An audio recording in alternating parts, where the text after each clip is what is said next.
آپ نے اکثر یہ سنا ہوگا کہ مومن کو ڈپریشن نہیں ہو سکتی. میں سمجھتا ہوں کہ یہ بات ادھوری ہے. ڈپریشن دو طرح کی ہوتی ہے. ایک ایگزسٹینشیل ڈپریشن مومن کو نہیں ہو سکتی میں سمجھتا ہوں، کیونکہ ایگزسٹینشیل ڈپریشن کا تعلق اس بات سے ہے کہ ایک بندے کو اس کا مقصد ہی نظر نہ آئے اور ایک بندہ اپنی ایگزسٹنس کو ہی چیلنج کر دے. ایسا ایک مومن کو نہیں کرنا چاہیے، نہ کر سکتا ہے، کیونکہ مومن کا بہت کرسٹل کلیئر کانسیپٹ ہوتا ہے آخرت کے اوپر.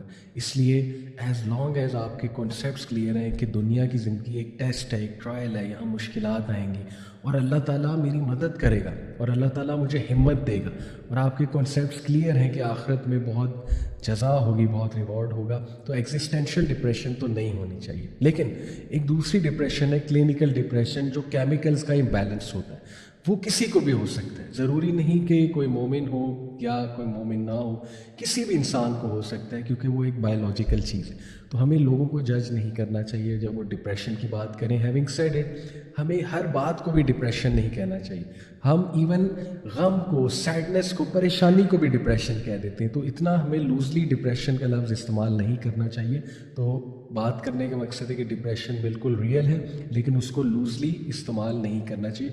ڈپریشن کے کچھ سمٹمز ہیں کہ ایک انسان اس کو نیند ہی نہ آئے، ایک انسان جو اس سے کھانا نہ کھایا جائے، ایک انسان جو ڈیلی لائف فنکشنز ہیں وہ اس سے صحیح سے نہیں کیے جا رہے اور وہ ان میں ڈس فنکشنل ہو چکا ہے. تو اس لیے میں آپ کو کہہ رہا ہوں کہ ایک ایکسٹریم چیز ہے، لیکن اگر کسی کو ہے تو اس کے سلوشنز بالکل موجود ہیں.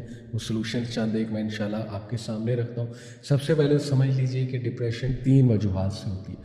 یا ڈپریشن ریلیشن شپس کی وجہ سے ہوتی ہے، اپنے کوئی دکھ دیتے ہیں یا اپنوں کی طرف سے کوئی تکلیف ہوتی ہے، یا ٹاکسک ریلیشنز ہوتے ہیں، انسان ڈپریشن میں چلا جاتا ہے. اور ڈپریشن کا بہت گہرا تعلق کمپلیٹ ہوپ لیسنس اور نا امیدی سے، جب بندہ کمپلیٹلی ہوپ لیس ہو جاتا ہے. Number 2، financial reasons.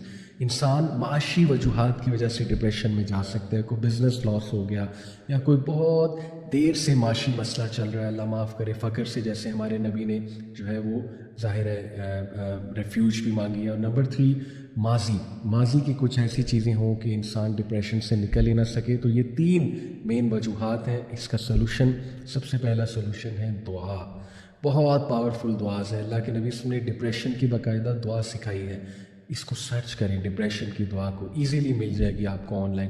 انگزائٹی کی دعا ہے، اللہ کے نبی صلی اللہ علیہ وسلم نے اتنی دعاز، اتنے اذکار بتائے ہیں، بہت پاورفل ہے. تو دعا کریں، اسپیشلی جو نبی صلی اللہ علیہ وسلم نے سکھائی ہے ڈپریشن کے حوالے سے. Number 2، counselling. اگر آپ واقعی سمجھتے ہیں کہ آپ کی بس ہو چکی ہے اور آپ ہوپ لیسنس کی طرف جا رہے ہیں، تو کسی سے ضرور کاؤنسلنگ کریں. کوئی حرج نہیں ہے کسی کی کاؤنسلنگ لینے میں، لیکن ایک سنسیئر انسان کی اور ایکسپرٹ جو آپ کے پرابلم کو انشاءاللہ سمجھے بھی اور آپ کو اچھی ایڈوائس دے. Number 3، meditation. سائنٹیفکلی پروون ہے، جو لوگ میڈیٹیٹ کرتے ہیں ڈپریشن سے جلدی باہر آ جاتے ہیں.